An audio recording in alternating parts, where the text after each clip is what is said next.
భయం కళ్ళల్లో కనపడతా ఉంది, పిరిగితనం కళ్ళల్లో కనపడతా ఉంది. అపధర్మ ముఖ్యమంత్రి లండన్ పోయి వస్తాడో లేదో అనే డౌట్ కూడా సజ్జల రామకృష్ణారెడ్డి మాటల్లో డొల్లతనం బయటపడతా ఉంది.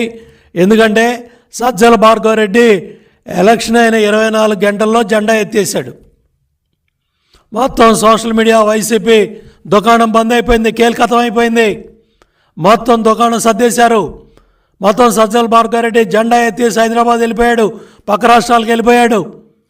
ఇవాళ నీ కొడుకే జెండా ఎత్తేసి వెళ్ళిపోతే నిన్న కార్యకర్తల నాయకులు కన్నీళ్లు తొడటానికి, వాళ్ళని ఓదార్చడానికి నిన్న జగన్ రెడ్డి మాటల్లో కాన్ఫిడెన్స్ కార్యకర్తలకి నాయకులు దక్కపోయేపాటికి మళ్ళీ ఉదయం సజ్జల రామకృష్ణారెడ్డి వచ్చి మీడియా ముందు మళ్ళీ అసత్యాలు అబద్ధాలు ప్రచారం చేస్తూ ఉన్నాడు. పూర్తిగా ఇవాళ ఏదైతే చీఫ్ సెక్రటరీ జవహర్ రెడ్డి బాధ్యత వహించాలి, ఈ అల్లర్లకు కానీ ఈ జరిగిన కార్యక్రమాలన్నీ కూడా ఏదైతే కీలకమైన స్థానాల్లో బాధ్యత గల అధికారులని పెట్టకపోవటం, తాడేపల్లి ప్యాలెస్ నుంచి ఈరోజుకి కూడా అక్కడ ధనంజయ రెడ్డి కావచ్చు, సజ్జల రామకృష్ణారెడ్డి కావచ్చు, రఘురామరెడ్డి కావచ్చు, ఎవరైతే అధికారులు ఉన్నారో వీళ్ళందరి కనుసన్నల్లో ఈ కార్యక్రమాలు జరుగుతున్నాయి. ఆంజనేయులు, రఘురామరెడ్డి, ధనంజయ రెడ్డి, జవహర్ రెడ్డి వీళ్ళందరూ కూడా కలిసి ఇవాళ ఈ కార్యక్రమాలన్నిటికి కూడా ఊతమిస్తున్నారు.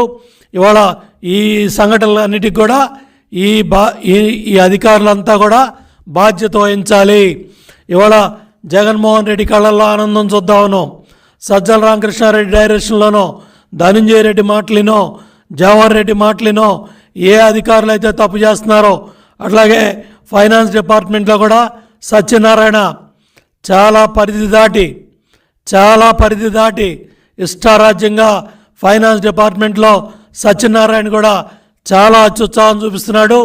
మీరందరూ కూడా రేపు మీరు చేసే కార్యక్రమాలన్నీ కూడా సమీక్షించబడతాయి, జైలు పాళ్ళవుతారు. ఇవాళ చదువుకున్న ఉద్యోగాలు, మీరు కష్టపడి చదువుకున్న ఉద్యోగాలన్నీ కూడా రేపు జైలు పాళ్ళు అయ్యే పరిస్థితి ఉంటుంది. ఇవాళ జగన్మోహన్ రెడ్డి మాటినో, ఏ సజ్జల రామకృష్ణారెడ్డి మాటినో మీరు చేసే అధికారులు చేసే తప్పులకి మీరు మూల్యం చెల్లించుకుంటారని కూడా నేను తెలియజేస్తా ఉన్నా.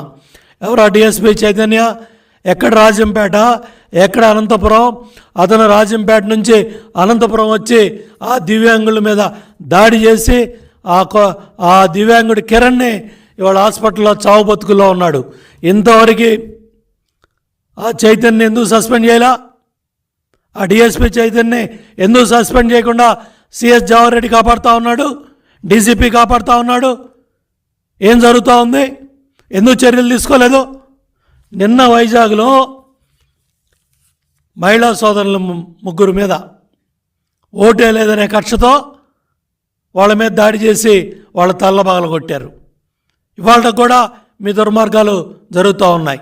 ఈరోజు కూడా పల్నాడులో కొన్ని ప్రాంతాల్లో దాడులు జరిగినట్టుగా సర్పంచ్ ఇంటి మీద కూడా దాడి చేసే కార్యక్రమాన్ని కూడా ఈరోజు మీడియాలో మేమందరం చూసాం. దీనికేం సమాధానం చెప్తావు సజ్జల? దీనికేం సమాధానం చెప్తావు జవహర్ రెడ్డి? దీనికేం సమాధానం చెప్తావు పోలీస్ యంత్రాంగం?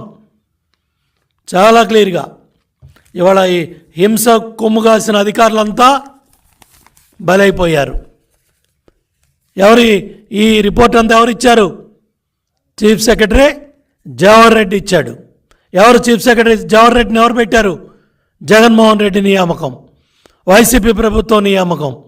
ఇవాళ మీరు చేసిన కార్యక్రమాలు, ఇవాళ చర్యలు తీసుకుంటే ఎన్డీఏ కూటమి మీద బురద చల్లుతున్నారు, తెలుగుదేశం పార్టీ మీద బురద చల్లుతున్నారు, చంద్రబాబు నాయుడు గారి మీద ఆరోపణలు చేస్తూ ఉన్నాడు సజ్జల రామకృష్ణారెడ్డి. ఇవాళ పిఎల్ఆర్ వెహికల్స్ ఎత్తుకుపోతూ ఉన్నారు. మీ అధికార పార్టీ ఎమ్మెల్యేలు, మంత్రులు ఎవరైతే వాళ్ళు ఎన్నికల్లో పోటీ చేశారో వాళ్ళందరూ కూడా పాస్పోర్ట్లు వేసాలని కూడా దుబాయ్కి, సింగపూర్కి, లండన్కి, అమెరికాకి, యూరోప్కి చాలామంది ఎమ్మెల్యేలు, మంత్రులు పాస్పోర్ట్లు వేసాలన్నీ కూడా రెడీ చేసుకొని దుకాణం బంద్ చేసుకొని వాళ్ళు పారిపోయే